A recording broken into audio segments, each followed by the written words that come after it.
پناہ کا، خاک اڑ رہی تھی حال یہ تھا بارگاہ کا، وہ بھائی وہ رفیق نہ وہ نورین تھے، نرغے میں دشمنوں کے اکیلے حسین تھے، نرغے میں دشمنوں کے اکیلے حسین تھے۔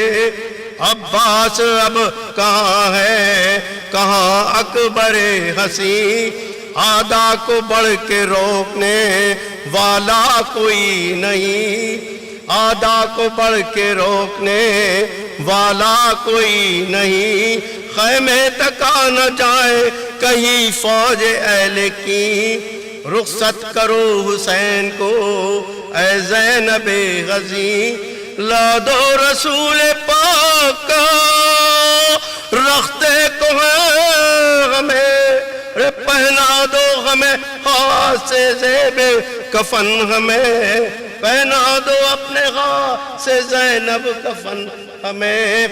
فرمایا شیخ نے ہاں یہ سفر ناگزیر ہے، آؤ گلے لگو یہ وقت اخیر ہے، اب آرزو قرب خدائے قدیر ہے، تنہا ہے ہم سپاہی مخالف کثیر ہے، طے ہو یہ مرحلہ جو عنایت خدا کرے، جس کا نہ کوئی دوست بھی وہ کیا کرے، جس کا نہ کوئی دوست بھی وہ کیا کرے، سن کر صدا حسین کی چونکی وہ نوحہ گئے، کی عرض سر جھکا کے قدم پر چشم تر، تنہا حضور آئے ہیں باندھے ہوئے کمر، صاحب کہاں ہے منتوں والا میرا پسر، ایسا نہیں جو دکھ میں جدا ہوئے باپ سے، اپنے مراد والوں کو لوں گی میں آپ سے، اپنے مراد والوں کو لوں گی میں آپ سے۔ آخری بند،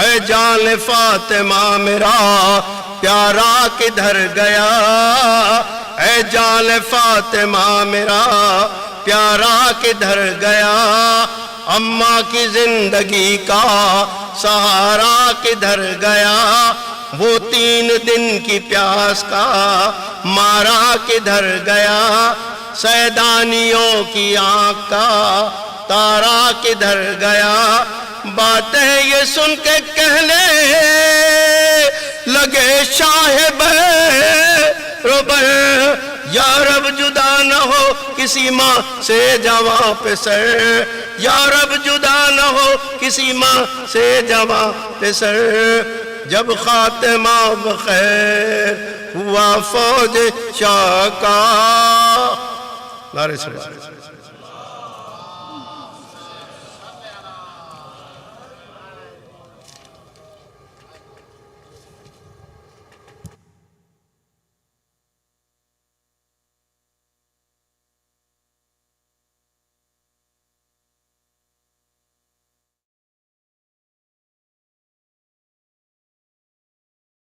Uncle for his sehat, salamti and barakat. May Ahle Bayt alayhi salam accept your pursa.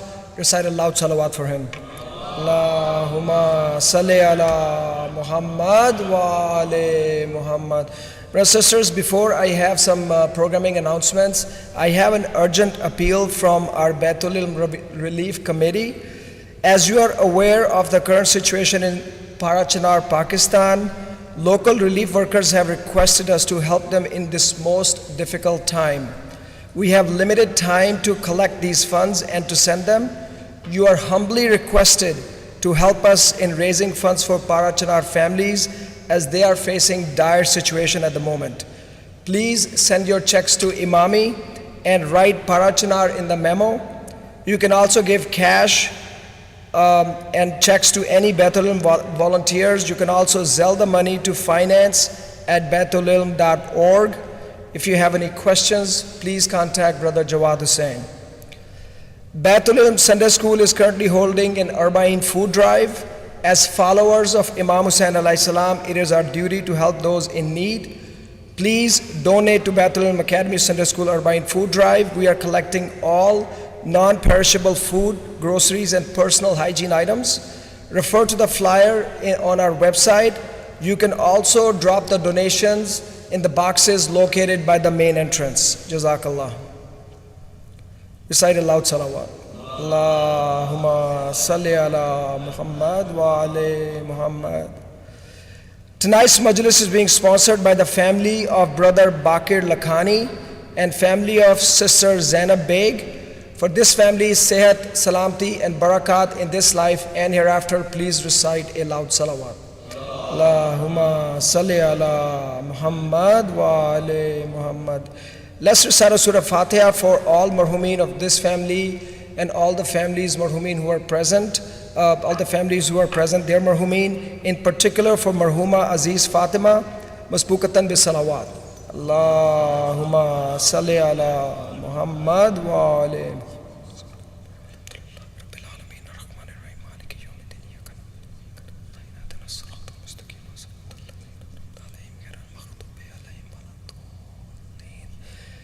Tonight we have the honor to have Hujjatul Islam Shaykh Reza Hemyari in our presence.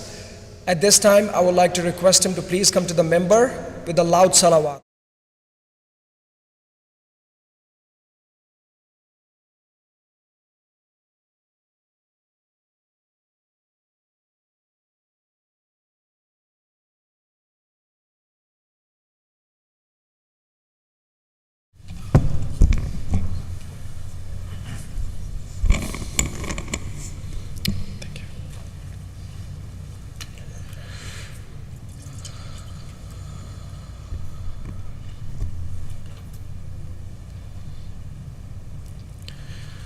For your own marhumin and the marhumin of the rest of the community, please recite a Suratul Fatiha masbuqatan bis salat ala Muhammad wa ala Muhammad. A'udhu billahi minash shaitanir rajim. Bismillahir rahmanir rahim.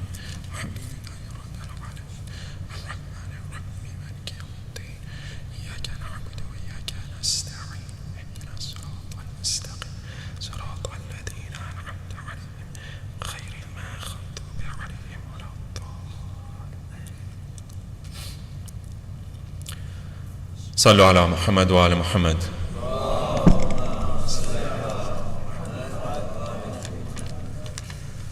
أعوذ بالله من الشيطان الرجيم. بسم الله الرحمن الرحيم. وبه نستعين إنه خير ناصر ومعين. ثم الصلاة والسلام والتحية والإكرام على سيدنا ونبينا أبي القاسم محمد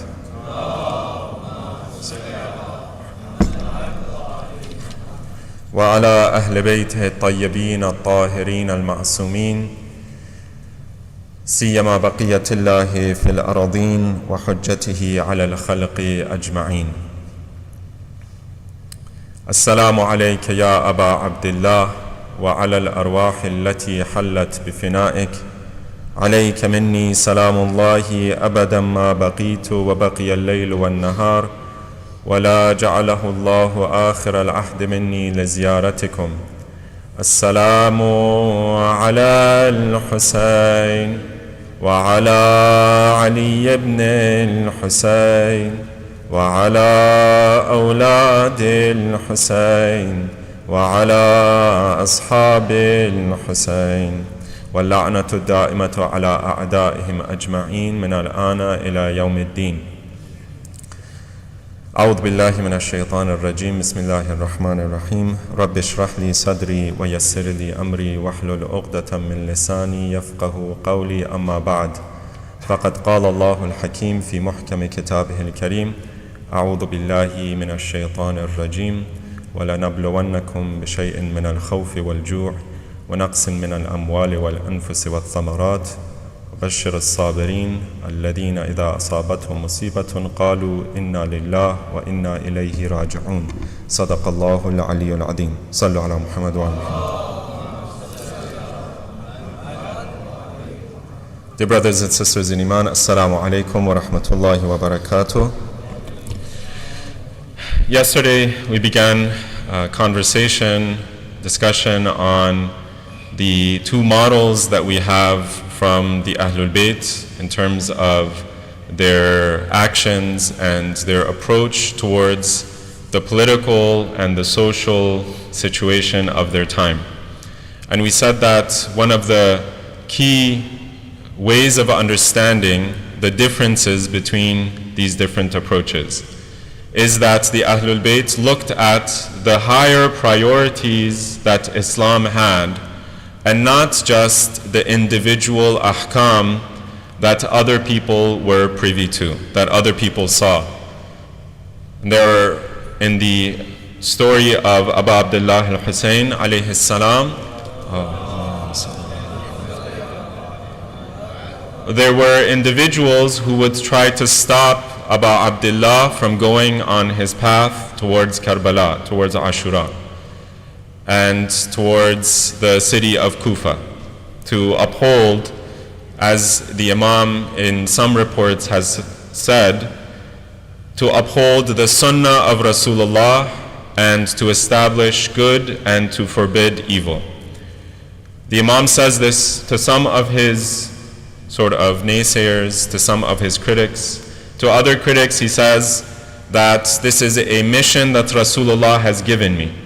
But when we look at all of the responses that Abu Abdullah gives to those critics, we can get one message, and that is Abu Abdullah saw a priority and an importance in leaving first the city of Medina and then the city of Mecca and going towards the city of Kufa. And that is that he saw an opportunity amongst the Muslim Ummah. It was at that moment that the legitimacy of the Banu Umayyah was in question amongst the Muslims. And the Muslims, regardless of how far they had fallen, they still had some glimpses and some memories of the rule of Rasulullah. They were forgetting many of those memories and those traditions that Rasulullah had set in motion. But they still had many companions amongst them, many living companions. Many of those who would later on, they would remind people like Yazid that this Hussein was a Hussein who would sit on the back of Rasulullah. That this Hussein was a Hussein who Rasulullah himself would kiss and would honor and praise. And so many of these people still remembered those ahadith from the Prophet of Islam. And so Imam Hussein sees this opportunity. And he sees that there are a people, whether we think they are loyal or we think they are disloyal, a people who have pledged their allegiance, and Imam Hussein sees it as his responsibility to go and to fight, to uphold the sunnah of the Prophet, whatever may come, whatever evil or danger he might have to face. And this is one of the qualities of the muttaqeen. In this ayah of Surah Al-Baqarah, Allah says that we will try you with many different difficulties. We're going to try you with fear, we're going to try you with hunger, and we're going to take away some of your life, and maybe some of your family, and some of the fruits of your life, all of those things that you have spent your life trying to acquire. We're going to take those away from you as a trial to see how strong in your iman are. And then Allah does not say that give good and glad tidings to all believers, to all mu'mineen. But He says, Bashir as-sabirin, people who have acquired a sense of patience, steadfastness in the face of those difficulties. So, in the face of difficulty, we have to look at people who have sabr. people who have taqwa. These two characteristics in the Quran, a lot of times they are coupled and they are paired together. One time Allah says taqwa, and then He couples it with the value and the virtue of sabr. So people who have taqwa, they also have sabr. Bashir as-sabirin. Alladina idha asabathum musibatun qalu inna lillah wa inna ilayhi raji'un. Whenever a difficulty befalls them, they say inna lillah wa inna ilayhi raji'un. We know where we have come from and we know where we are going. The sabirin, they take peace and they take tranquility in the fact that they are from Allah, they are going to Allah, and Allah is watching their entire lives. It is almost as though their lives are lived in a conversation with the source of their being, with Allah Himself, and they take refuge in that, whatever difficulty might befall them. But what's important is this virtue of sabr, patience. And this is what Imam Hussein shows to all of the Muslims, that if you have patience in the face of difficulty, then Allah will help you as well. And this is one thing that differentiates Imam Hussein from all of those other believers. Many of these believers, again, were scholars, people who would recount the ahadith of the Prophet. But what differentiates them is this vision that Imam Hussein had. And we see this vision playing itself out not in the life of Imam Hussein, because if we are to take the short and the quick, then we wouldn't see the effects of Karbala. If we were to only see what happens on the face of the events, then Imam Hussein was defeated. His family members and his companions, yes, they may have shown their bravery, they may have shown their courage, but ultimately they are killed and they're massacred. And so a lot of people ask, what good came of these actions, this journey of Abu Abdullah? You see some of these benefits after the death of Imam Hussein. And you see those benefits in what Imam Zainul Abidin carries forth in his life. Sallu ala Muhammad wa ala Muhammad. So on the one hand, we have the ahkam, the ahadith of Rasulullah, and then on the other hand, we have the priorities that Rasulullah was setting in motion and setting in place for the Muslims.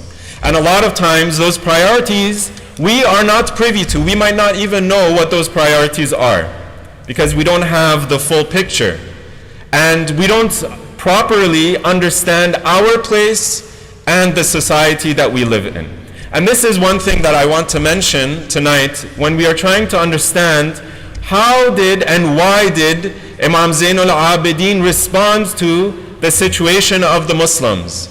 And why was that response different from the response of Imam al-Hussein alayhi salam? On the one hand, Imam Hussein rises up and he tries to reject the bay'ah and the pledging of allegiance to a person like Yazid.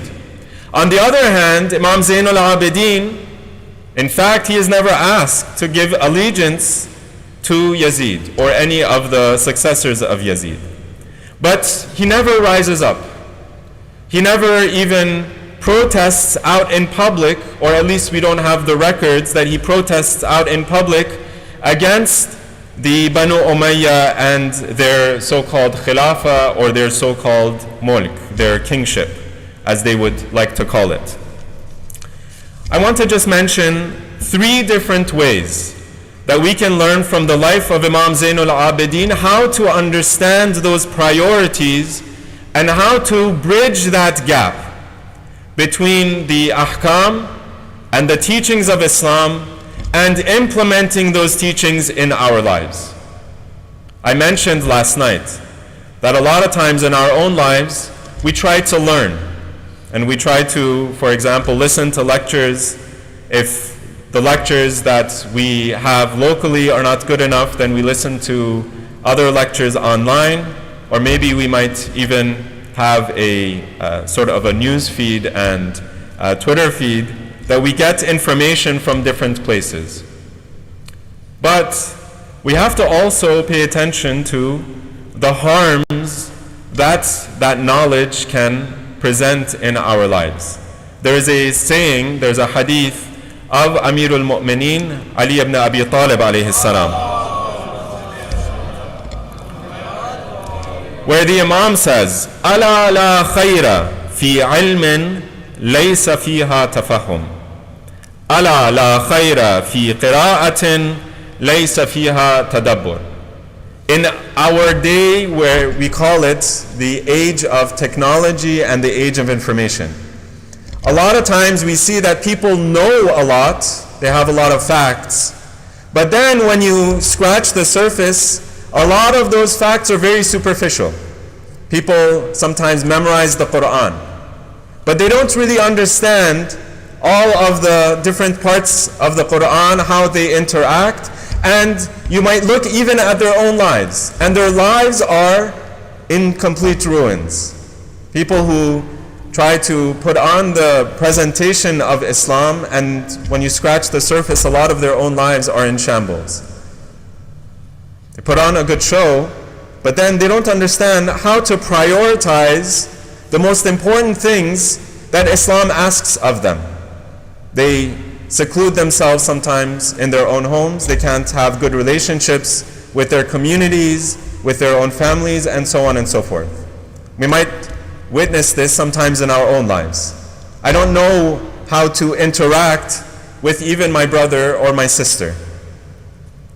The Imam says, I might know a lot, but if that knowledge that I have is not coupled with tafahum, is not coupled with a deep understanding, an attempt to understand, then there is no good in that knowledge that I have. Because the knowledge comes along with hubris and with a sense of pride, that I know what this ayah is actually talking about. Ala la khayra fi qira'atin laysa fiha tadabbur.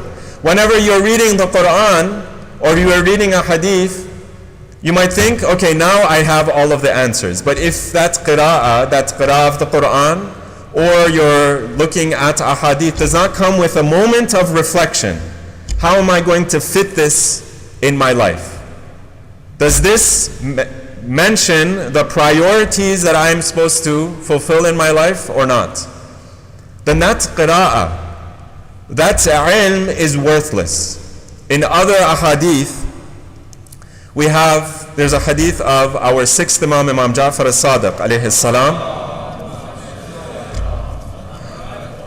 where the Imam is describing and he is explaining to us this ayah of the Quran. إِنَّمَا يَخْشَى اللَّهَ مِنْ عِبَادِهِ الْعُلَمَاءِ.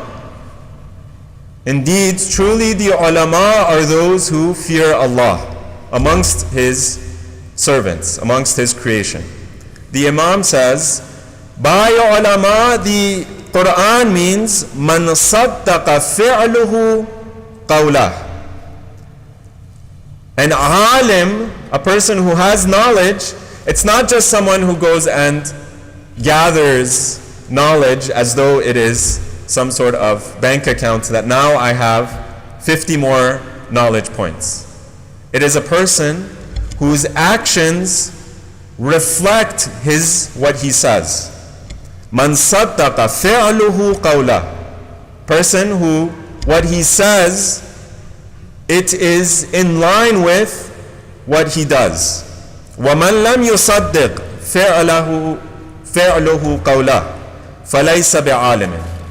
Now sometimes we take these ahadith to mean that, well, there is a responsibility that Allah has set for the ulama, that now they have to act on that knowledge. But when we look in those ahadith, we might sometimes get a deeper glimpse. Our ulama tell us, particularly our ulama of akhlaq, that we have two different types of aql. On the one hand, we have intellect, which is cerebral. It is theoretical. It is about information, it is about knowledge. about knowledge that we might carry in our heart or in our mind. On the other hand, we have a different type of aql, what is called aql amali, a practical wisdom. A wisdom that only comes about by actually acting on the things that you know. You can think about it in a lot of different contexts. When somebody, for example, is working out, they have muscle memory when they are doing those exercises. When somebody acquires a skill, they have a certain muscle memory that they acquire, and they know where to exert energy, where to exert force, and where not to exert force. That is aql amali. When I know what to prioritize in this situation versus in another. When I'm dealing with my children, for example. Aql amali sometimes tells me that I have to be silent and not to mention something, because I know in the long term this is going to harm my child, or in the long term they're not going to listen to me, even though what I might be telling them is to their own benefit. And so in other ahadith, the Ahlul Bayt tell us that part of ilm is actually samt, is being quiet in the right moment. So it's important to understand what is my priority in this moment. One of the ways, I'm just going to switch gears and talk about one of the teachings of the Ahlul Bayt, in particular of Imam Zayn al-Abidin, Sayyid al-Sajidin, Ali ibn al-Husayn alayhi salam.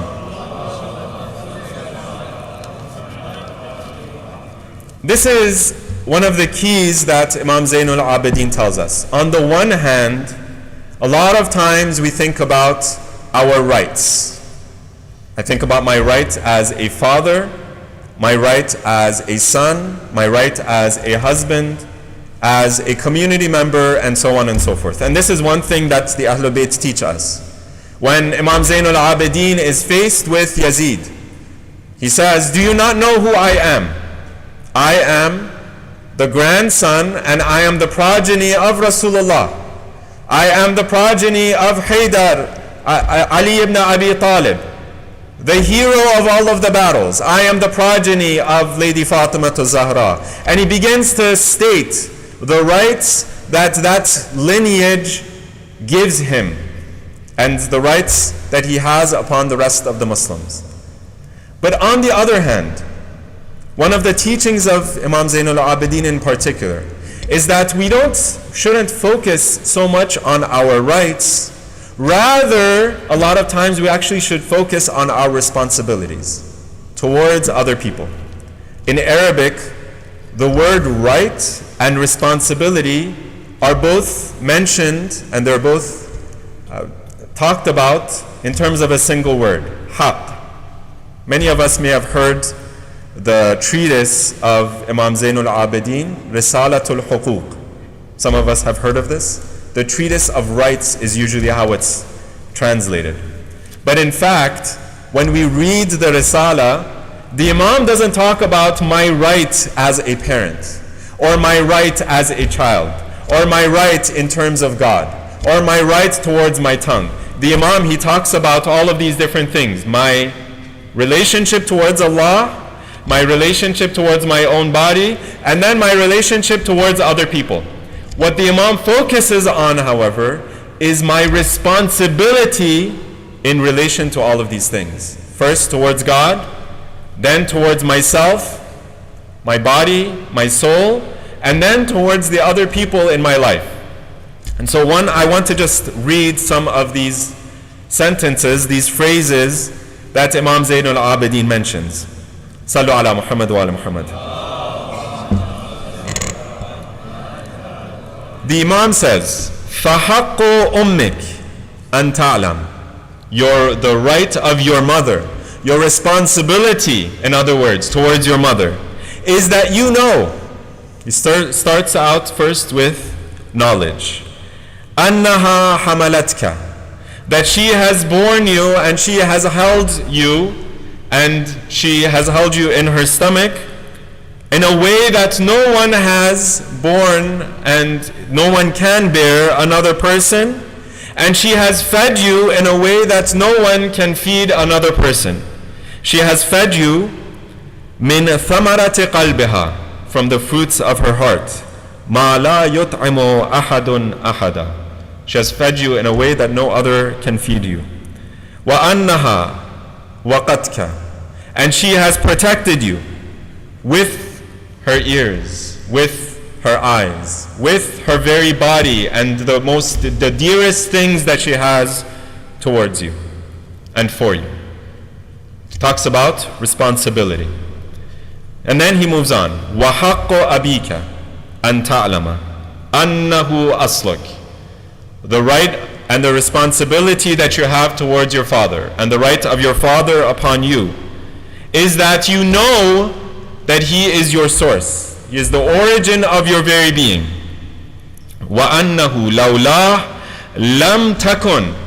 And that if it were not for him, that you would not even exist. فَمَهْمَا رَأَيْتَ فِي نَفْسِكَ مَا يُعْجِبُكَ فَاعْلَمْ أَنَّ أَبَاكَ أَصْلُ النِّعْمَةِ عَلَيْكَ فِيهِ. That whenever you see something good in you, you see something that maybe surprises you. I have, mashallah, so much ability, so much knowledge, so much skill, all of these things. I am gifted, I'm talented, all of these things. That you recognize that your father is the source of that gift and that blessing that Allah has given you. And all of those things that you wonder in your own soul, those all come from another person. From this recognition, then we can only imagine how we should respond towards our parents.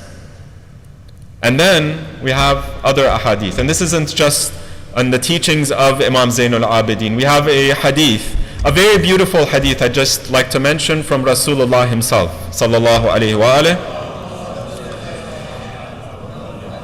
where Rasulullah says, Rahimallahu walidan a'ana waladahu ala birri.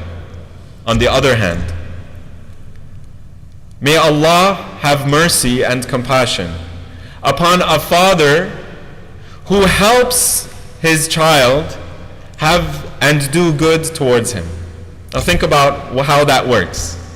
Have mercy upon a father who helps his child do good towards the father, towards himself.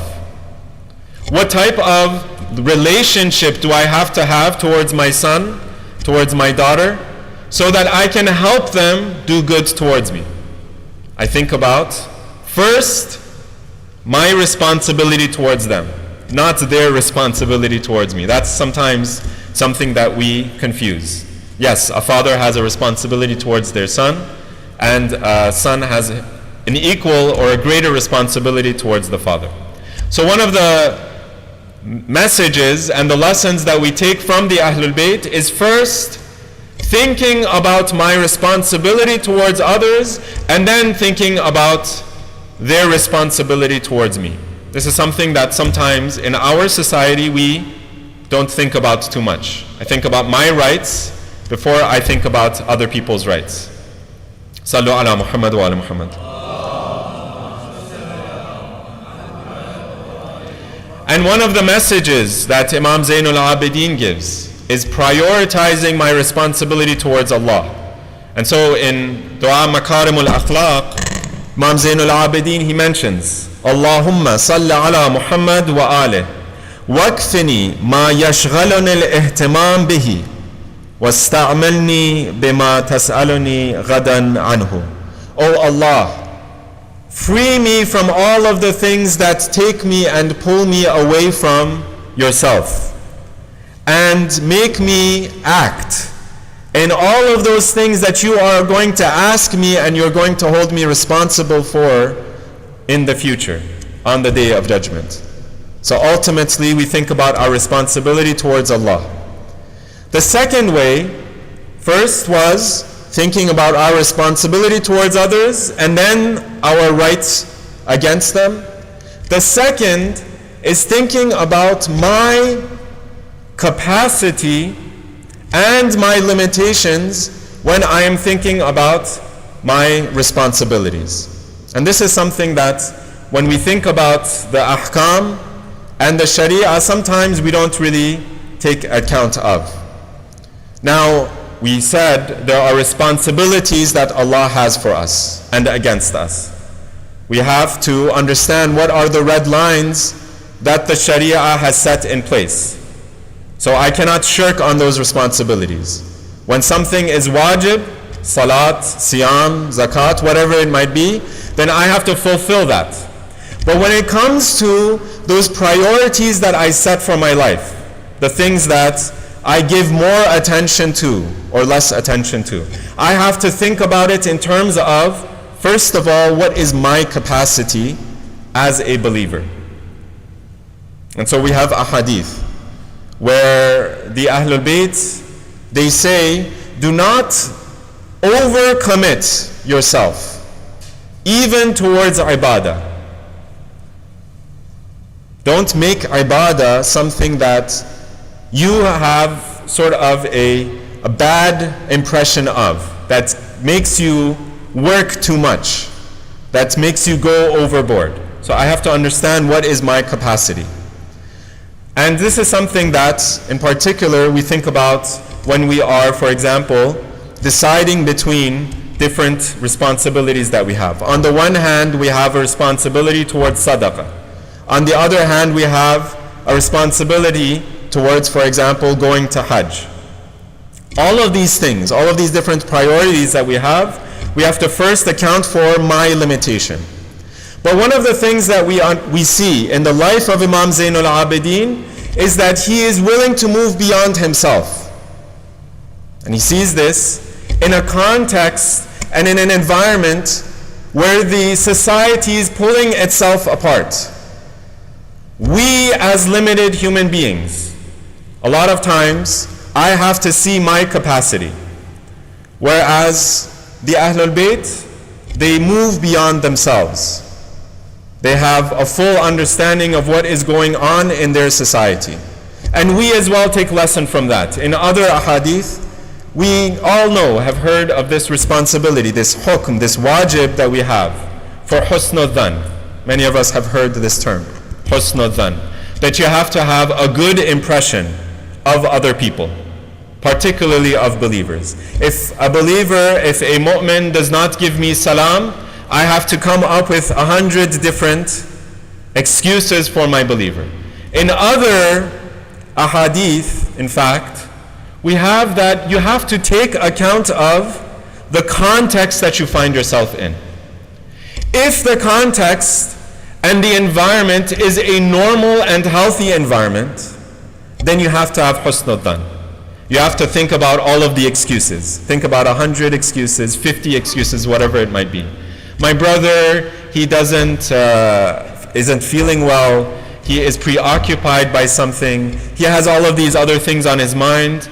Maybe that's why he didn't give me salam. Or, for example, he is in a bad mood, and if I were in his position, I wouldn't give salam either. Or maybe it's something that I have done, and so I don't take it to heart.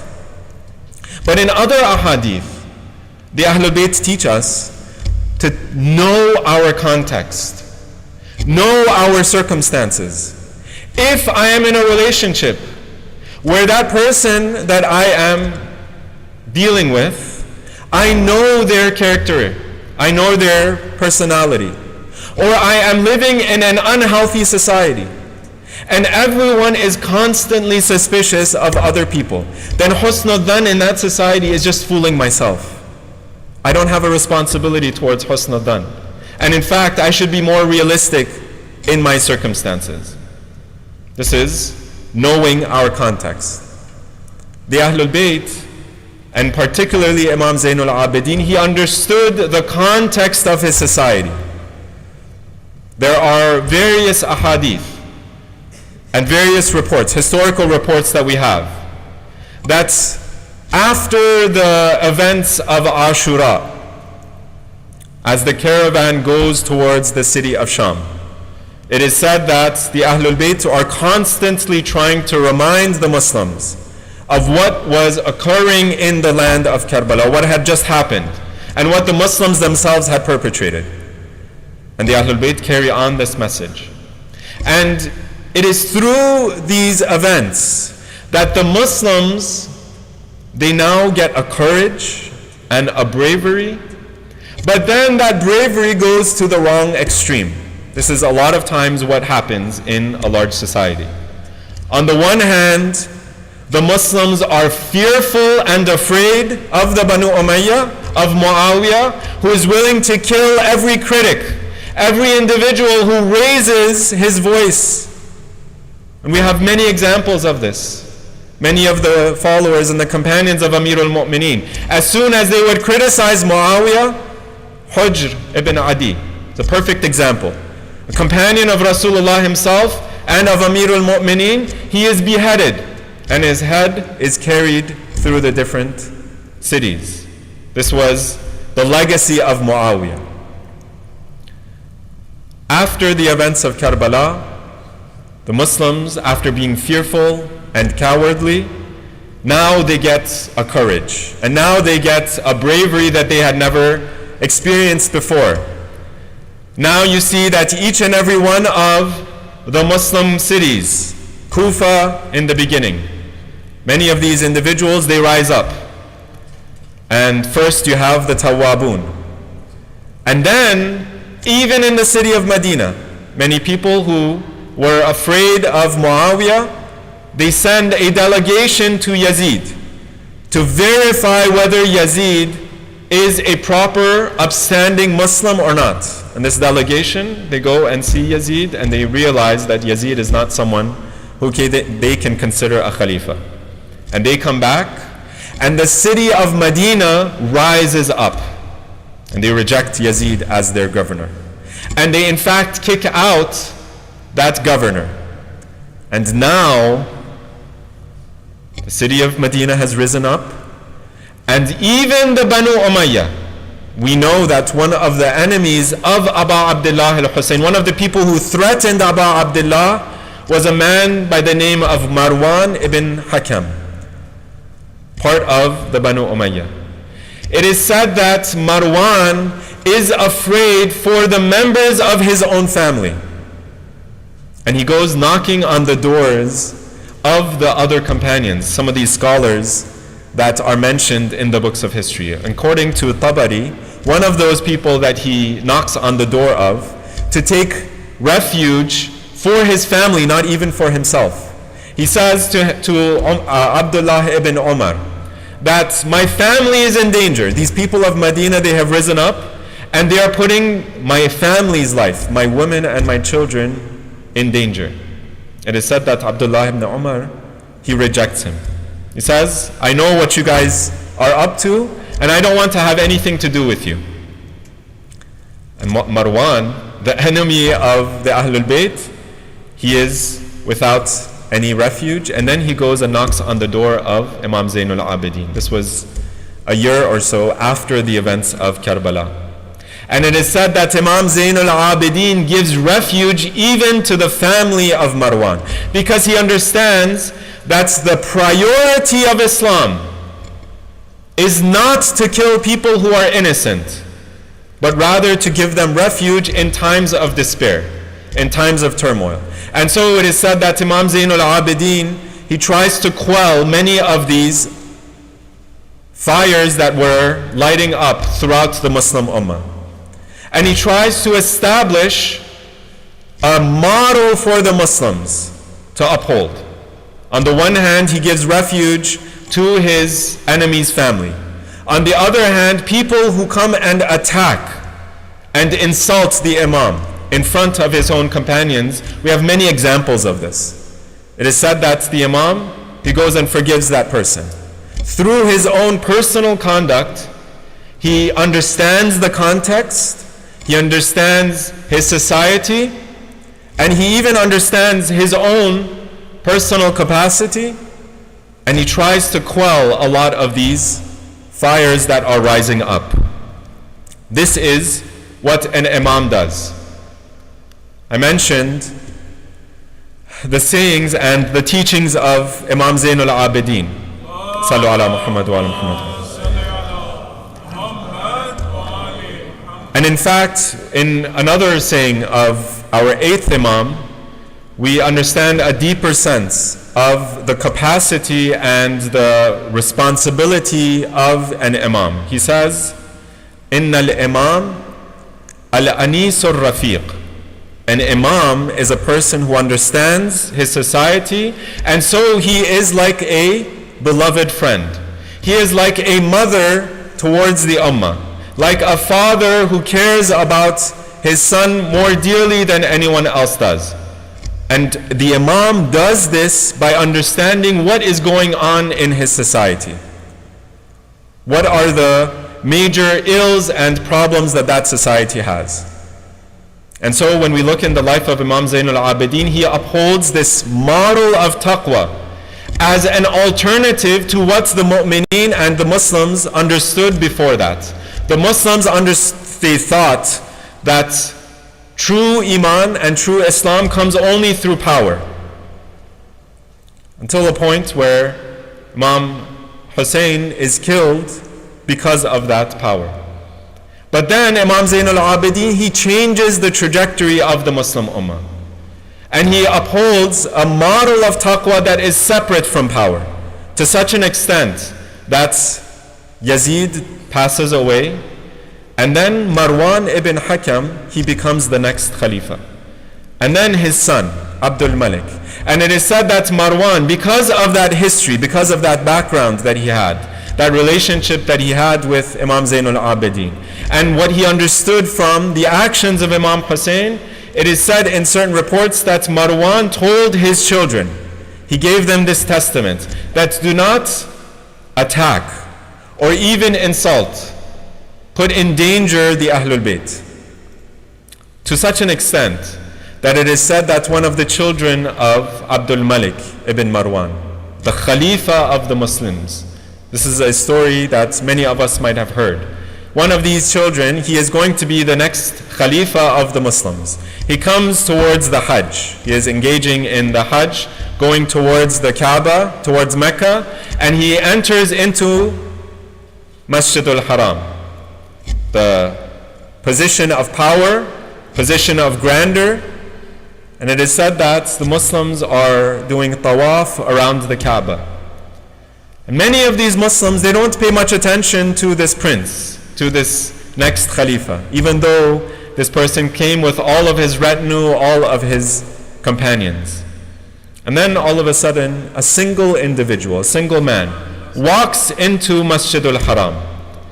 And it is said that all of these people who were doing tawaf, they all spread like Moses spread the Red Sea. All of them allow for this one man to go towards the Kaaba and to touch the Kaaba and then to walk back. And this Sallu ala Muhammad one. And then this prince, he asks, who is this man that all of these people respect and they don't respect me? What is going on here? It is said that one of the companions of this prince, was a man by the name of Farazdaq. He says, هَذَا الَّذِي تَعْرِفُ الْبَطْحَاءُ وَتْأَتَهُ. This is a man who all of this land, this Mecca that you are in, this is a man who knows, this land knows his footsteps. وَالْبَيْتُ يَعْرِفُهُ وَالْحِلُّ وَالْحَرَمُ. This Bayt, this house of Allah, knows who this man is. And even the sacred place and the unsacred places of Allah's creation, all of these places know who this person is. This is the descendant of Rasulullah himself. This is the descendant of Fatima Zahra. And so you might not know who this man is, but all of the Muslims know who he is, and even the creation of God knows him well, because he is a man of the household of Rasulullah sallallahu alayhi wa sallam. And then we see the trajectory of the Muslim Ummah changing. Now the most honorable individuals in the Muslim Ummah, the people that we remember throughout history, are not those khulafa, but the ulama and the muttaqeen amongst the Muslims. all of those people who we hold dear, the heroes of Islamic history, are no more the khulafa. And in fact, some of those khulafa are criticized in Islamic history. But the ulama, the muttaqeen, and in particular the Ahlul Bayt, they are held up high. At a moment, and understand this, that a moment in time, when Imam Zainul Abidin comes back from the city of Sham, there were only a couple individuals left in among the household of the Ahlul Bayt. It was Imam Zainul Abidin and just a couple male members of the Ahlul Bayt who were left. All of the other male members of the Haram of Rasulullah were killed in the lands of Karbala. And so this is the context that Imam Zainul Abidin understands. If he were to have risen up, then the entire legacy of Rasulullah would have been killed. Imamah would have been extinguished, and the light of Imamah would have been lost for history, in history. And so this is one of the important reasons that Imam Zainul Abidin, he stays in his house. And he sets this model for the rest of the Ahlul Bayt. Let us turn our hearts and our minds towards the city of Sham. I mentioned this last night, that Imam Zainul Abidin, he cried for Abu Abdullah, and he cried for the tragedy and the events of Ashura throughout his entire life. And many people would try to dissuade the Imam from remembering and from lamenting and for crying for those events for such a long time. But at one moment it is asked of the Imam, what was the most difficult moment throughout your journey? The Imam and Lady Zainab, we know in history, they said that the greatest tragedy of our journey was not the fact that Abu Abdullah al-Hussein was killed, even by the ummah of Rasulullah himself. Yes, that is a great tragedy. A tragedy that Rasulullah had prophesied to Imam al-Hussein. But the honor of the Ahlul Bayt and the honor of all of the messengers of Allah was shahada, the fact that they could reach martyrdom in the path of Allah. So they do not cry for that. When Imam Zainul Abidin is asked what was the most difficult moment in your journey, it is mentioned that the Imam responded, Ash-Sham, Ash-Sham, Ash-Sham. It is said that the Imam, he says, we did not criticize, we did not take sadness or lament our father being killed, our brothers being killed, their bodies being desecrated. But we did not expect the disrespect and the dishonor that we faced in the land of Sham. It is said that before the Ahlul Bayt entered even into the city, the enemy soldiers did not even give them a moment of reprieve. It is said that before they entered into that city, the entire city had been prepared. All of the different parts of the city, they were prepared to accept and welcome into their midst the enemies of the Khalifatul Muslimin. Or so they thought. Yazid had vanquished his enemies. And now Yazid is bringing these prisoners of the Khalifa into the land of Islam.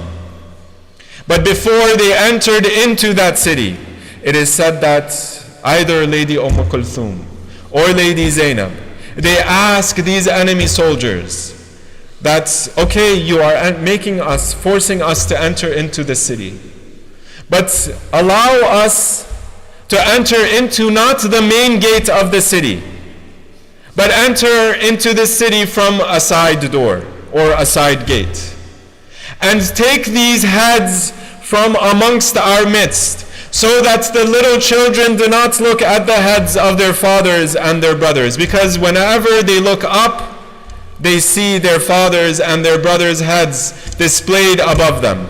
And then whenever they look down, they see their own chains. And they cannot have a moment of reprieve. And it is said that the enemy soldiers, not only did they not honor this request, but they held the heads of Imam al-Hussein in front of the eyes of Lady Zainab and Imam Zain al-Abidin, and they forced them to enter into the main gates. And it is said that Imam Zain al-Abidin begins to recount all of the things that happened in the city of Sham. There were people who would take happiness, and they were beginning to play music and take pride that the prisoners are being now dragged in the streets. Some of these people, they would throw whatever dirt and whatever dust they could upon these prisoners, the Haram and the family of Rasulullah, until these prisoners are taken in front of Yazid himself.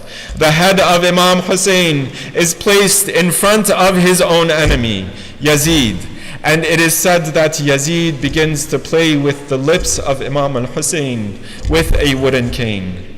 And it is said that Yazid had gathered around him the companions of Rasulullah himself. And the children of Imam Hussein are bearing witness to this display.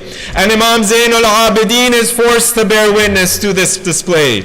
And then one of those companions, he rises up when he sees Yazid desecrating the face and the lips of Imam al-Hussein. As Yazid beats the teeth and the lips of Imam al-Hussein, this companion of Rasulullah, he stands up and he says, "O Yazid, I bear witness that I saw the Prophet of Islam kissing those teeth and kissing those lips, that now you are beating with your own cane. Oh Yazid, I saw Rasulullah and I heard Rasulullah himself say that this Hussein is from me and I am from Hussein. And so why do I see you today, O Yazid, desecrating the head of Imam al-Hussein in front of his children?" You can only imagine what must have been going through the hearts of Sukaina in that prison when she is brought into that dungeon. It is said that Sukaina is crying out loud and she is wailing for her separation from her father. In some reports, it is said that Sukaina was now bothering even the court of Yazid. And so some of the companions of Yazid, they come up with this treacherous plan. How can we quiet Sukaina? How can we quiet this daughter of Hussein? And one of those enemies, one of those treacherous people, they say, "Go and give the head of her father to Sukaina. Maybe this will quiet Sukaina." And it is said that this head is brought to Sukaina and is placed in the dungeon and in that prison cell. And it is said that finally Sukaina gets some peace and some rest. And maybe we can imagine she is now parting the hair of her father Hussein. Maybe she is wiping the blood off of the face of her father. And maybe now she is shedding some tears upon the head of her father Hussein. And it is said that Sukaina finally comes to that peace that she was yearning for. And she finally comes to that quiet.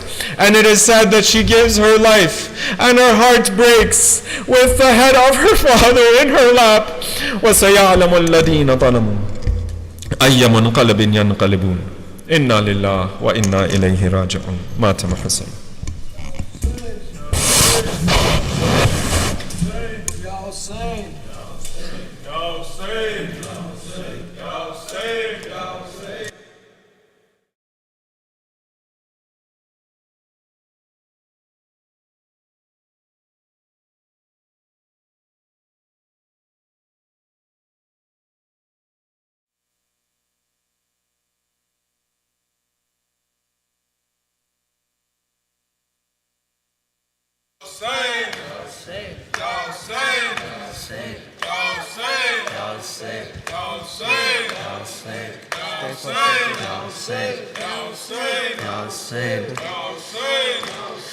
جب مجھے آپ کے قاتل نے ہے مارا بابا، جب مجھے آپ کے قاتل نے ہے مارا بابا، جب مجھے آپ کے قاتل نے ہے مارا بابا، جب مجھے آپ کے قاتل نے ہے مارا ہر تماچے پہ سکینہ نے، ہر تماچے پہ سکینہ نے پکارا بابا، جب مجھے آپ کے قاتل نے ہے مارا بابا، جب مجھے آپ کے قاتل نے ہے مارا بابا، مجھے بالوں سے پکڑ کر تماچے مارے، مجھے بالوں سے پکڑ کر تماچے مارے، میں نے سرشمر سے مانگا جو، میں نے سرشمر سے مانگا جو تمہارا بابا، جب مجھے آپ کے قاتل نے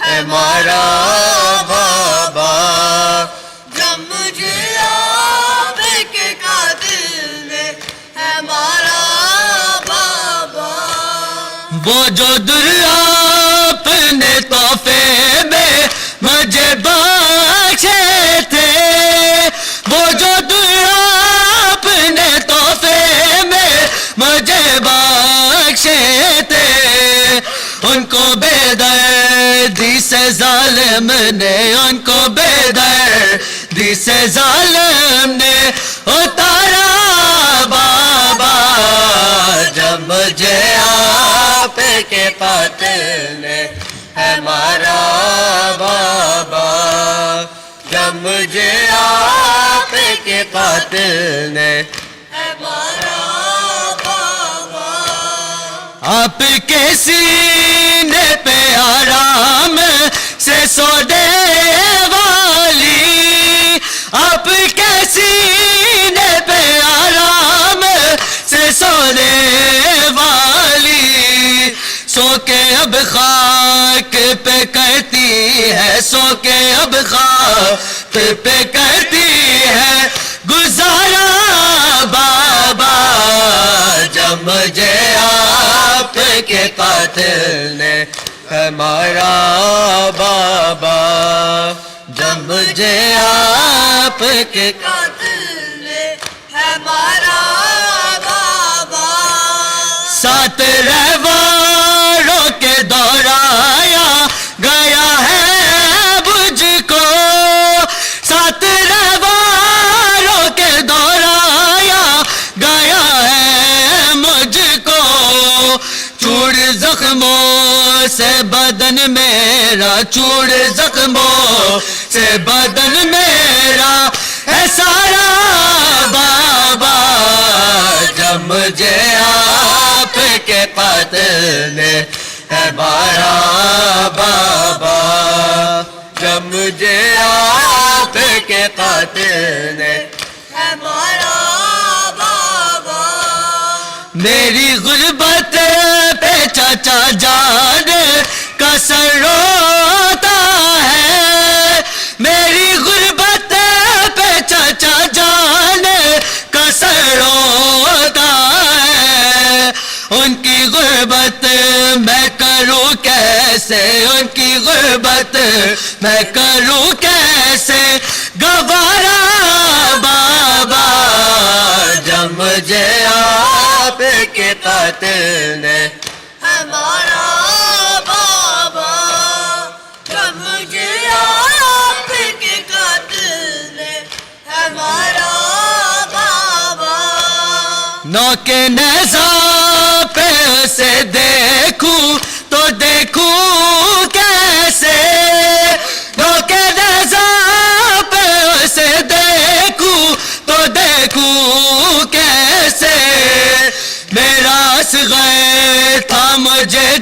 जान मेरा असगर था मुझे जान से प्यारा बाबा जब मुझे आपके कातिल ने है मारा बाबा जब मुझे आपके कातिल ने है मारा बाबा बेकफन आप हो बेकफन रहेगी बेटी बेकफन आप हो बेकफन रहेगी बेटी एक जैसा ही मुक़द्दर है एक जैसा ही मुक़द्दर है हमारा बाबा जब मुझे आपके कातिल में हमारा बाबा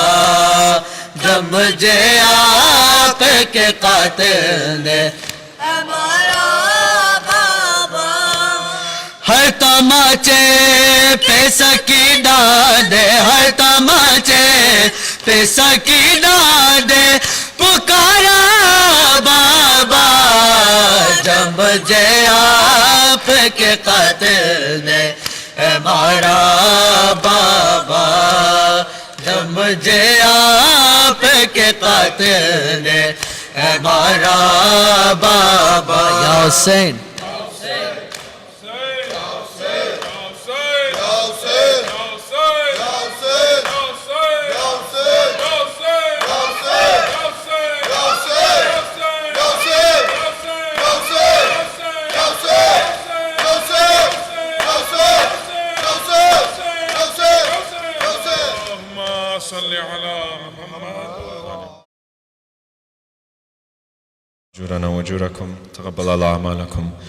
May Allah accept your aza and your matam for Abu Abdullah. Let us turn towards the Qibla. Bismillahir Rahmanir Rahim. Let's do this dua for Imam al-Mahdi, Ajjalallah Ta'ala Farajahu Sharif. May Allah hasten his reappearance and hasten the promise, the fulfilling of that promise that he has given to all of mankind, for ourselves, for our marhumeen, for our own families, and for all of the Muslims throughout the world, wherever they might be in difficulty. Bismillahir Rahmanir Rahim. Allahumma kulli waliyika al-Hujjat ibn al-Hasan صلواتك عليه وعلى آبائه في هذه الساعة وفي كل ساعة وليا وحافظا وقائدا وناصرا ودليلا وعينا حتى تسكنه أرضك طوعا وتمتعه فيها طويلا برحمتك يا أرحم الراحمين. بسم الله الرحمن الرحيم. اللهم أنت السلام ومنك السلام ولك السلام وإليك يعود السلام. سبحان ربك رب العزة عما يصفون وسلام على المرسلين والحمد لله رب العالمين. السلام عليك أيها النبي ورحمة الله وبركاته. السلام على الأئمة الهادين المهديين.